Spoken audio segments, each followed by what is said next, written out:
шановна громада, ми разом з Ігорем Петровичем Марчуком раді вас привітати з Костопільського району Рівненської області. Ну, хто ще не знає, Ігор Петрович Марчук є у нас діючим депутатом Верховної Ради. І саме дякуючи і вам, і тим людям, які переймаються мисливською галуззю, я сьогодні можу впевнено сказати, що мисливської галузі бути у нас в Україні. Обов'язково бути. Так. Друзі, проводимо ми цей захід МСК «Сокіл». Дійсно дуже знакове і потужне місце для всіх мисливців України. Тут, не дивлячись на те, що полювання у нас 3 роки не проводиться, але деякі регіони все ж таки в тому році, звичайно, відкривались. Миколаївщина відполювала. Миколаївщина показала на своєму прикладі, що полювання все ж таки це на часі. Це галузь, яка не повинна стати на стопі, бо це і податки, це робочі місця, це і, до речі, дуже така подія, що вся наша країна повинна бути зброєною під час цієї масованої агресії. І я так рахую вже назавжди. Це вже на віки. Зброю треба бути на «ти». І хотів би ще відмітити, що в перші дні повномасштабної агресії більш ніж 100 тисяч мисливців стали одразу на захист країни. Це була сама підготовлена частина населення, яка, до речі, мала і одяг, мала зброю, і дуже багато чого зробила і робить на сьогоднішній день. Ігор Петрович, у нас сьогодні знаковий захід. Так. Вперше в історії України ми проводимо сертифіковане навчання з оцінювання мисливських трофеїв по версії CIC. CIC, так. Що це таке? По-перше, доброго дня всім, шановній Україні. Ми знаходимося в МСК «Сокіл». Тут дійсно вперше за історію України проходить навчальний семінар, по результатам якого будуть видані відповідні сертифікати, які нададуть можливість українським спеціалістам з оцінки мисливських трофеїв проводити цю оцінку.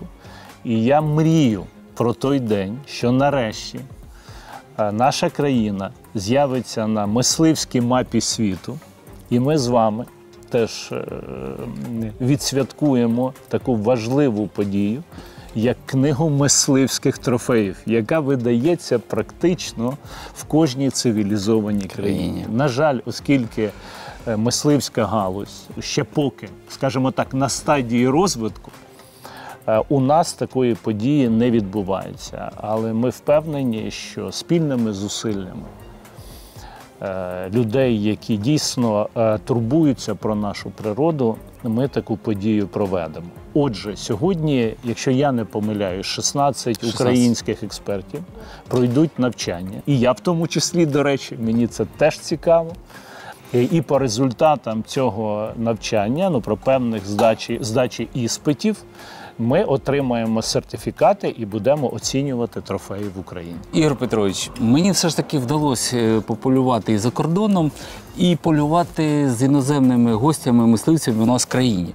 І скажу так, що у мене було завжди запитання, чому ви їдете в країну, чому у вас такі угіддя, у вас такі дичини, а ви все ж таки їдете сюди і полюєте тут.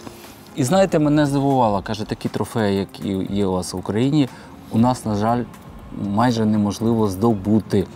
Тому у нас перспективи в цьому напрямку дуже і дуже великі.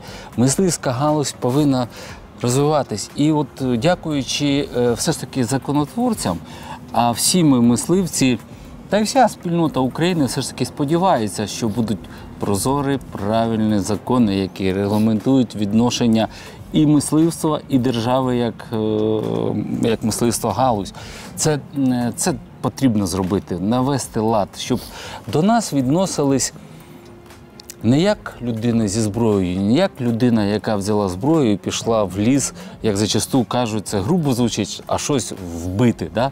Да. Мисливці не йдуть вбивати, мисливці йдуть здобути, мисливці йдуть для того, щоб поспілкуватися з природою, поспілкуватися з одним з одним. І саме головне, що якщо і забрати тварину, то забрати тварину селекційного типу.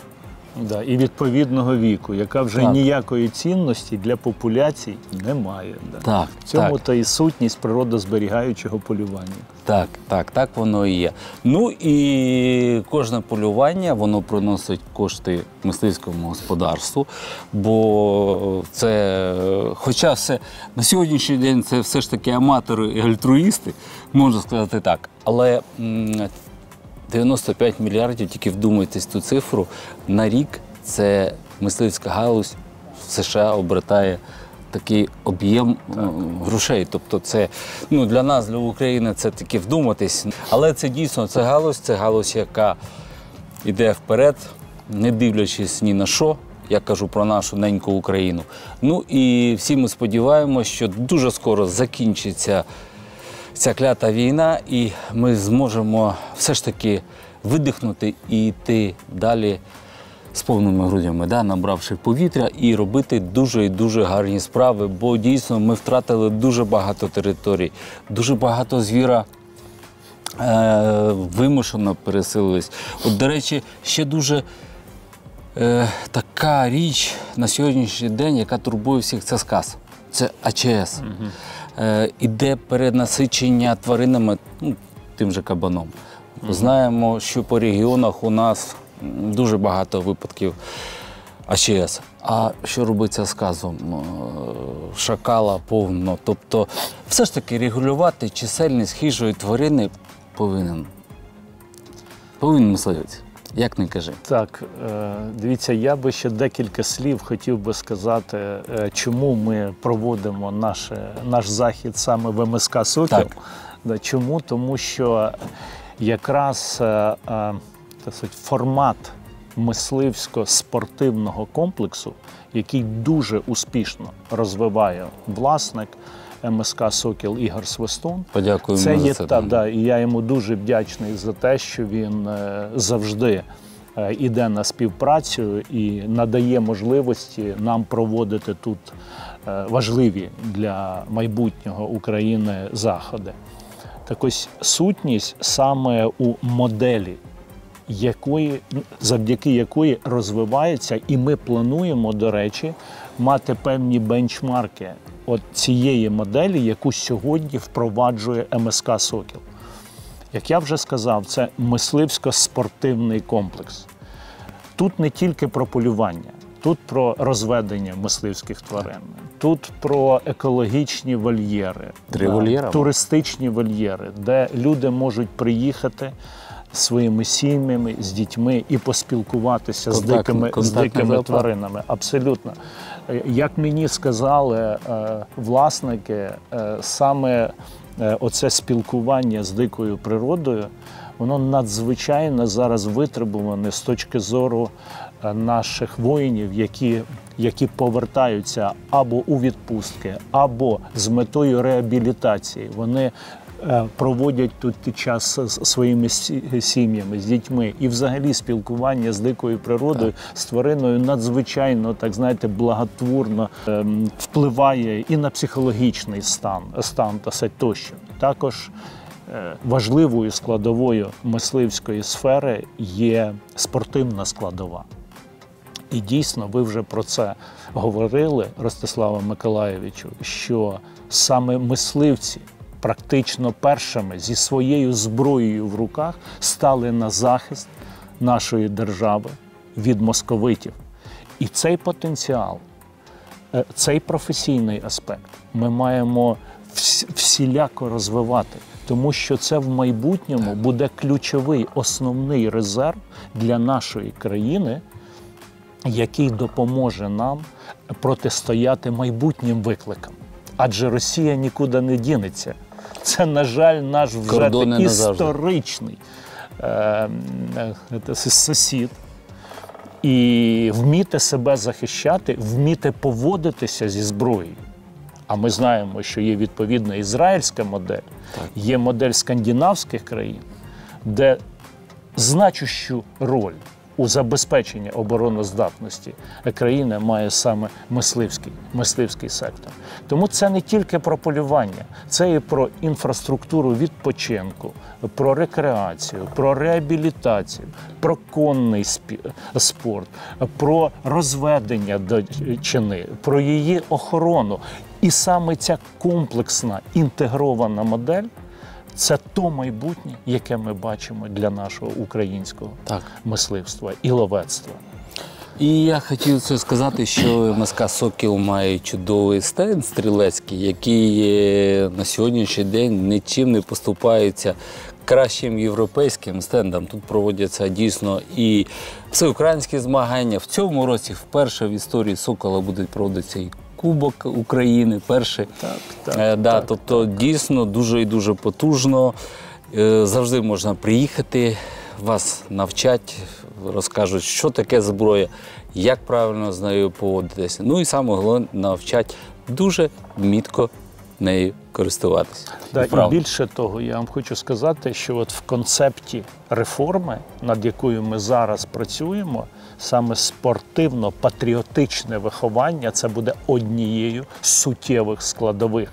І дійсно сьогодні в Україні вже існує низка спортивних стрілецьких комплексів і на моїй рідній Хмельниччині, і на Полтавщині, і тут на Рівненщині, на яких дійсно можна проводити чемпіонати не тільки європейського рівня, а й світового рівня. Тому от саме через розвиток спорту, через виховання нашої молоді, я думаю, що нам теж вдасться донести важливість і цінність мисливсько-спортивної діяльності.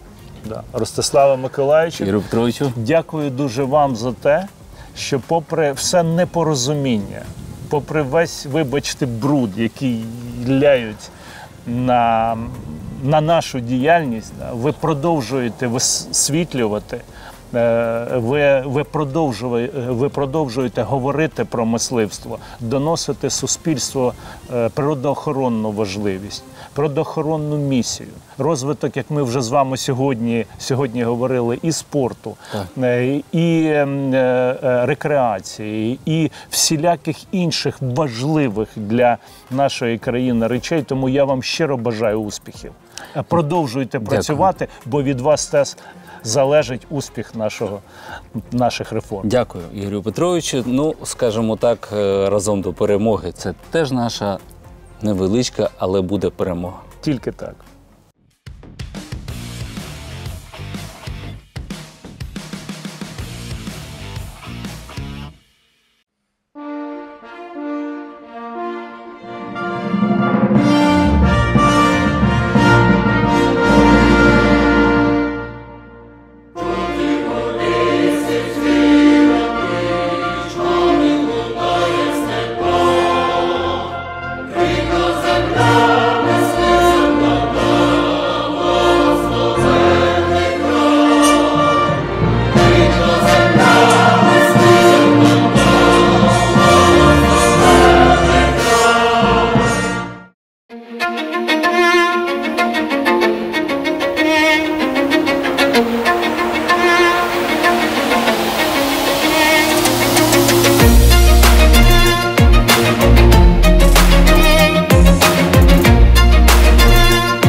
Користуючись моментом кави брейк, я залюбки поспілкуюсь з Андріаном Прокопенко. Друзі, пане Андріане, Ловецька рада, голова правління. Це нова громадська спілка, яка під час військового стану народилась і почала робити дуже і дуже вдалі кроки вперед.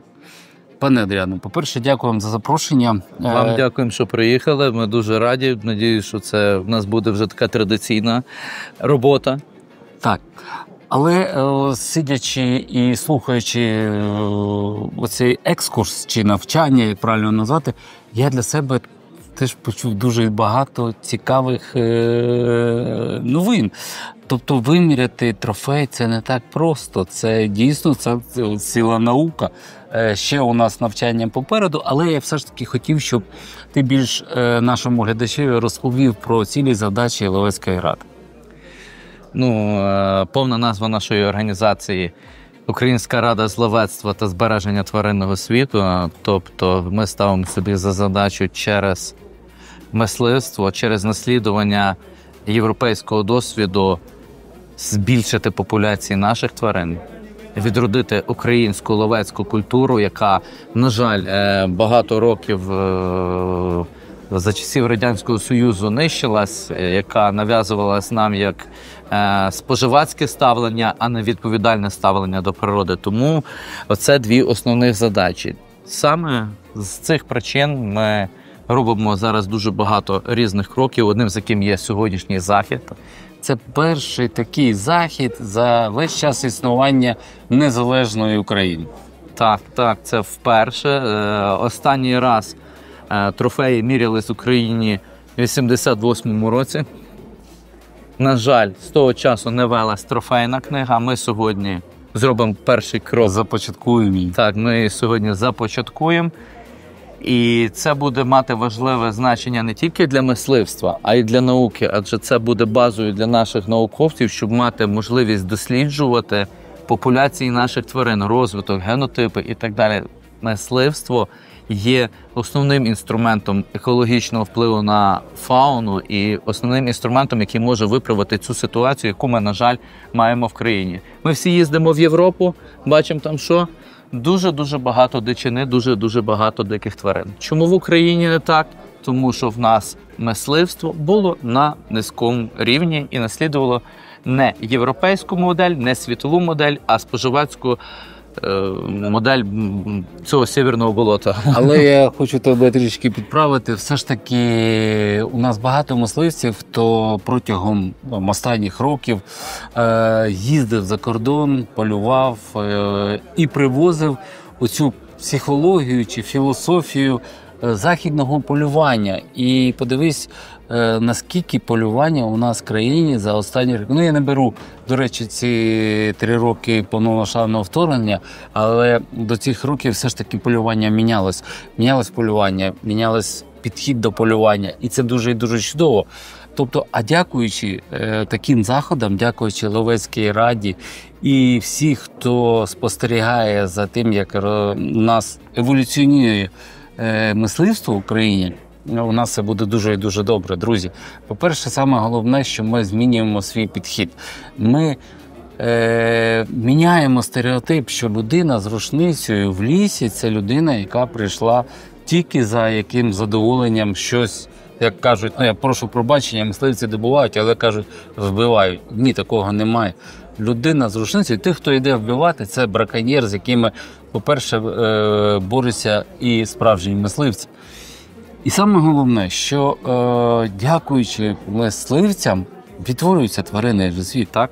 Ми вже сьогодні маємо приклади. Тут присутні люди, які розводять, які дбають, які випускають, які думають про те, щоб наша природа збагачувалась. Адже саме це є суттю мисливства.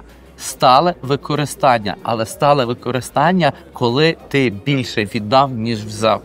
Так, воно ось і повинно це бути. і є мисливство. І дійсно, ви праві, що останні роки ми почали перебирати. Я вам скажу, ми не почали побирати, ми вертаємося до своїх коренів. Адже 100 років тому ми все це мали на теренах України. Ми це мали, нам це знищили. Ми повертаємося до своїх коренів, ми вертаємося до своєї європейської історії, яка в Україні є, яка в Україні була. Я вивчив дуже багато українських документів, статутів, де понад 100 років тому було написано: мисливці дбають і збагачують природу, мисливці охороняють тварин. Це є, це наша сутність, її треба відродити. Чим зараз ми і займаємося. Ну що ж, я дуже хотів подякувати пану Андріану, всій Ловецькій раді за те, що вони не стоять на місці, дуже потужно йдуть вперед і ведуть за собою все наше мисливство. Дякую, пане Андріану. Вам дякую. Дякую телеканалу «Трофей», що стільки років розвиває і приносить цю історію і цю європейську культуру, яка в нас, на жаль, була втрачена. Але ми її, впевнений, відновимо. Українському ловецтву бути многостріч.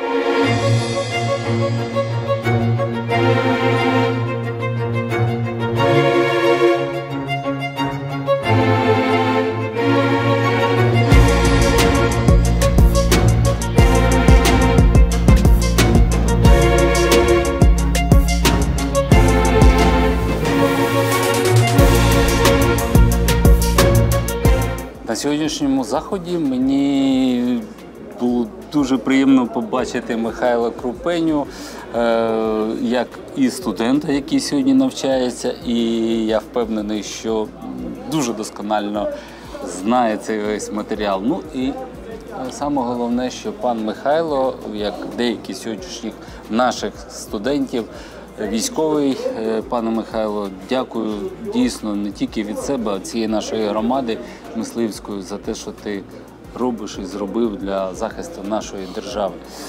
Знаю, що ти на сьогоднішній день вже списаний запас, але не став на місці, а йде тією справою потужною, якій і приділяв дуже багато часу до повномасштабного вторгнення. Пан Михайло дуже вправний мисливець. До речі, крайнє полювання, на якому був я, це саме було полювання з військовими, яке проводилось в Миколаївській області. Да. І дуже було закидів і хейтів, що полювання не на часі, що цим ви тільки шкодите військовим. І на власному досвіді я тоді ще раз переконався, що полювання, друзі, та на часі, що військові мають, хто списаний, хто приїхав в відпустку, але це дійсно була реабілітація.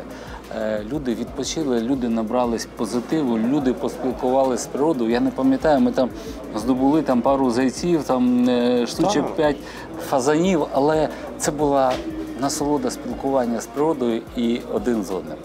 Пане Михайло, що ти зараз відчуваєш від того курсу чи екскурсу, якому навчаєшся? По-перше, мені дуже приємно, що цей захід відбувається на моїй малій батьківщині. Це Рівненська область. По-друге, це дійсно чудовий матеріал, дійсно чудова можливість вдосконалити свої знання і не тільки вдосконалити, а й отримати сертифікат оцінщика трофеїв по 6 категоріям. Ми сьогодні проходимось, будемо здавати іспити. Також я не втомлюсь повторювати, що полювання – це засіб реабілітації військових.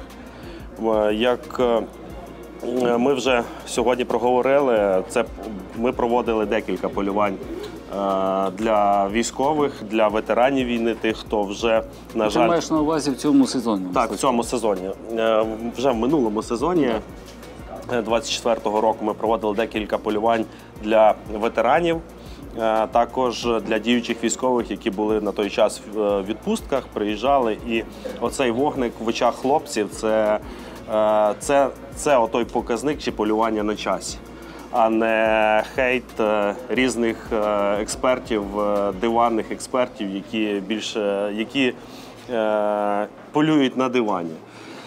Такі заходи мають… Так, я прошу прочі, так як і захищають батьківщину. Так, як і захищають батьківщину, насправді. Полювання на часі, полюванню бути, і головне, це підтверджує цей захід, що полювання має бути стале, має бути розвиток трофейного полювання, розвиток культури полювання, розвиток біорізноманіття нашої країни.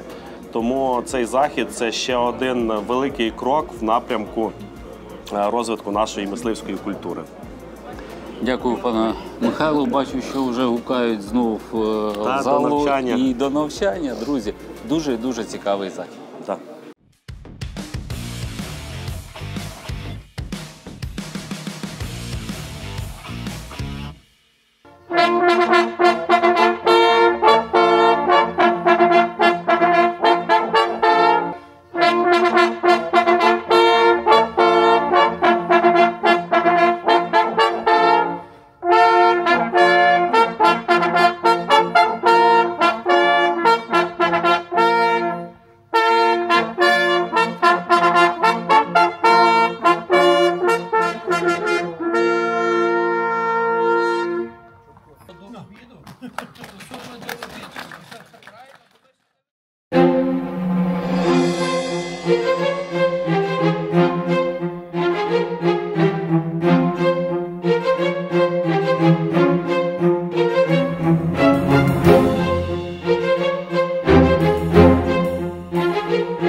Що ж, друзі, потихеньку добігає цей івент свого завершення. Це каже про те, що іспити підходять до завершення.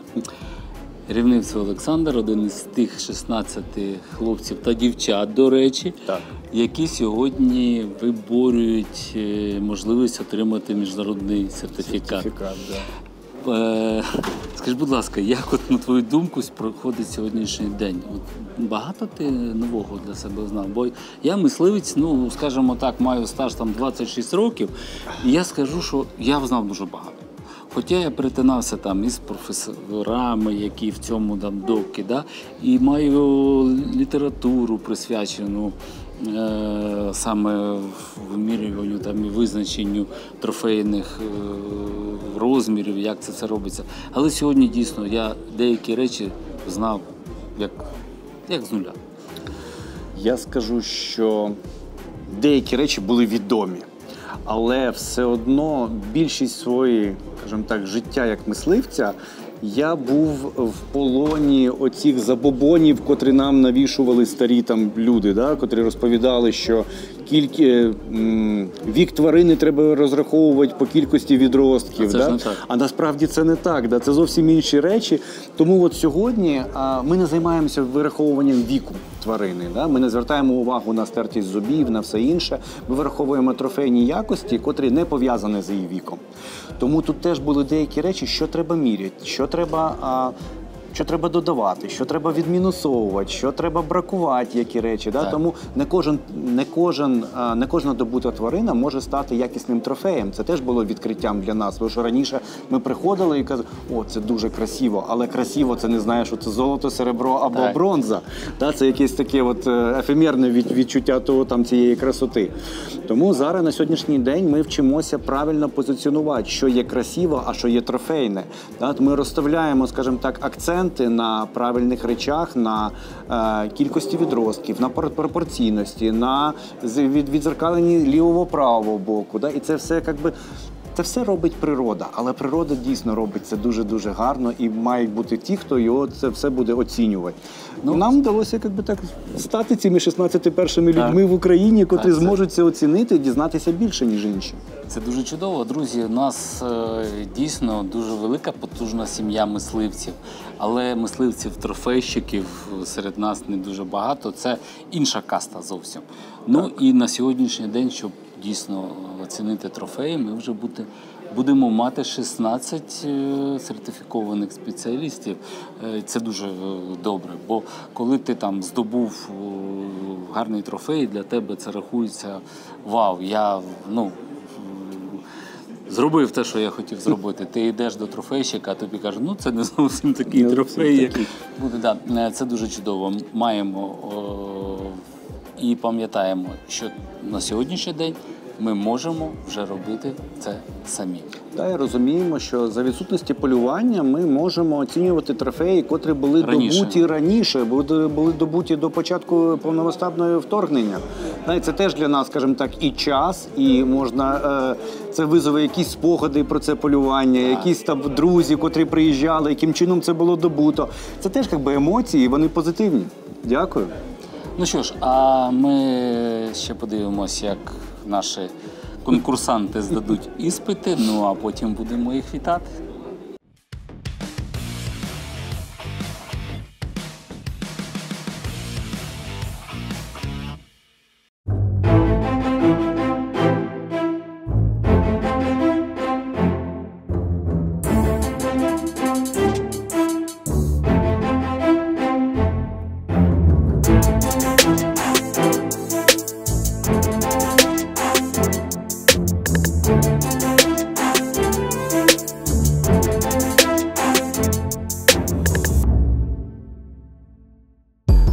Дуже чудово, коли бізнес і влада йдуть пліч-опліч. Поруч зі мною Володимир Калініченко, начальник відділу мисливського господарства України Держлісагентства.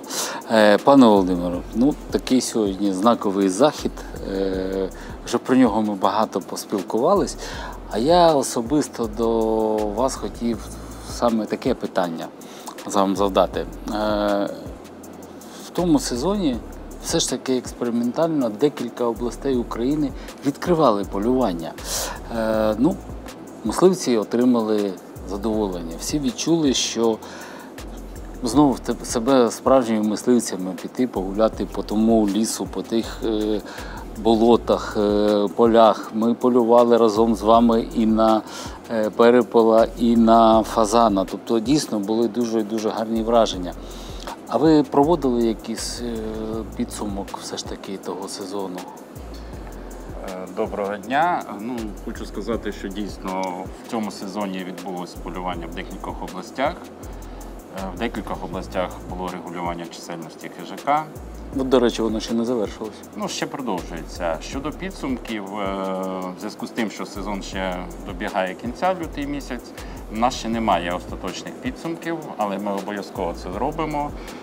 Наразі зараз в угіддях проходить обліки чисельності мисливських тварин, і якраз з їхніми підбиттями буде і підбиття звітності по сезону, де буде враховано все від добування до отримання коштів і тому подібне. І готуємося до нового сезону. За результатами обліків чисельності будуть розраховані нові ліміти і сподіваємося, що будемо затверджувати новий сезон. І практика показує, що важкі умови в нинішній Україні, але це можливо і це потрібно робити, тому що людям це потрібно. Якщо є суспільство запит, то мусимо це робити. І галузь не повинна впати на коліна, правильно, вона все ж таки за рахунок внесків, ліцензій, ця галузь живе і платить податки і тримає тих людей на плаву, які опікуються на сьогоднішній день тваринами в лісі. Пане Володимире, а як у нас ситуація в цьому році з АЧС і сказом? Я думаю, що всі вже розуміють, всі бачать, скільки в соцмережах йдуть повідомлення, і ми на тісному зв'язку із Держпродспоживслужбою. Попередні дані ми вже проводили наради в цьому році. Випадків сказу дещо збільшилось.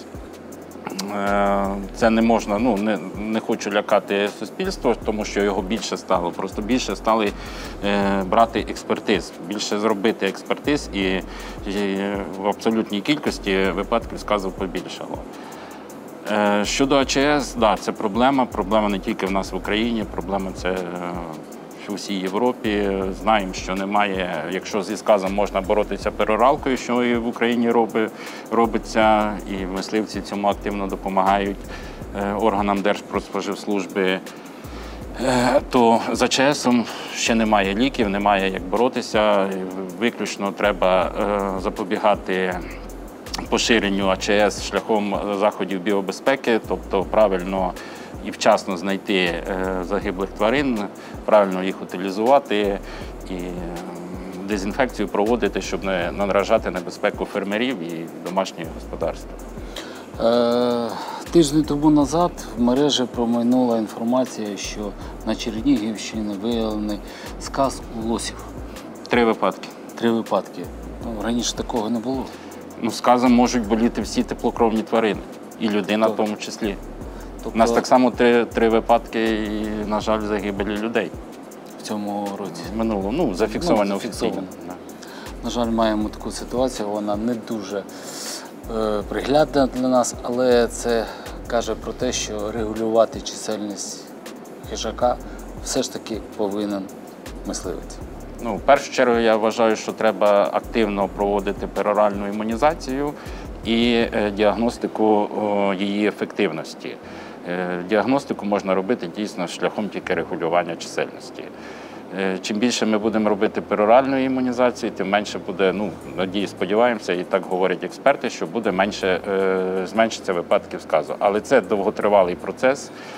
Дійсно, ми не можемо гарантовано забезпечити, що кожна лисиця чи інший хижак з'їсть ту приманку, з'їсть ту вакцину, і що на нього вона вплине зміцненню його імунітету. Ми маємо випадки, коли дикі тварини заходять вже і в місто Київ, я не кажучи там про сільську місцевість. Треба бути дуже обережним, бо сказ від дикої тварини дуже легко передається свійський, котикам, собачкам, а наші домашні улюбленці можуть принести цю біду і додому. Так. Ну що ж, продовжуємо наш захід. Дійсно, я ще раз повторюсь, дуже цікаво, знав дуже багато. Тобто, це нове для нас. Зовсім нове. Це оцінювання – це вже ціла наука. Так, і не все так просто, як здається, так? Так.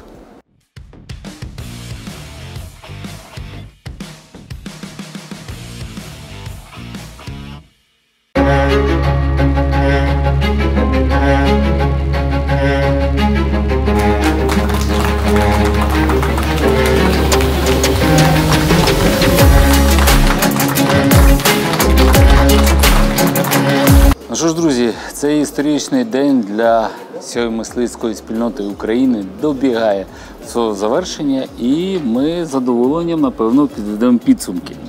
Надзвичайно всі задоволені. Сьогодні просертифікували 16 чоловік. Всі номінанти? Всі номінанти отримали сертифікати. Сьогодні ми просертифікували оцінщиків для лані, муфлона, дикого кабана, шляхетного оленя, плямистого оленя. Нікого не забув. Косуля, кабан. Да, і косуля, і кабан. Тому все, як ви бачили, прийшло дуже на підйомі, з натхненням. І сподіваюся, що ми сьогодні заклали підвалини експертної думки українських оцінщиків. Чому нас всі 30 років не вистачало?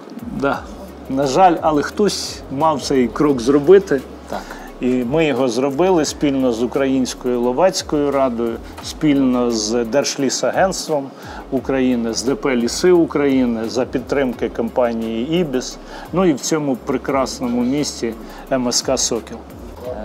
Я хочу сказати, що це дійсно історичний день для України. Ми сьогодні прийняли рішення заснувати в Україні першу за часів незалежності трофейну книгу. Тому я всіх мисливців хочу попросити, хочу заохотити полювати відповідально, дбати про природу, бути вибірковими, і хай ваші трофеї будуть вписані в цю книгу, в нашу історію українського ловецтва. Многостріч всім. І що ще важливо, що в книгу трофеїв України вносяться виключно трофеї, які здобуті в легальний засіб. Так, ніякого браконьєрства. Що ж, друзі, ще одну сторінку нашої мисливської історії ми вже перегорнули разом з вами. І наприкінці нашої передачі бажаємо вам натхнення, успіхів, полюйте з нами, полюйте як ми, полюйте краще нас. Слава Україні! Героям слава! слава!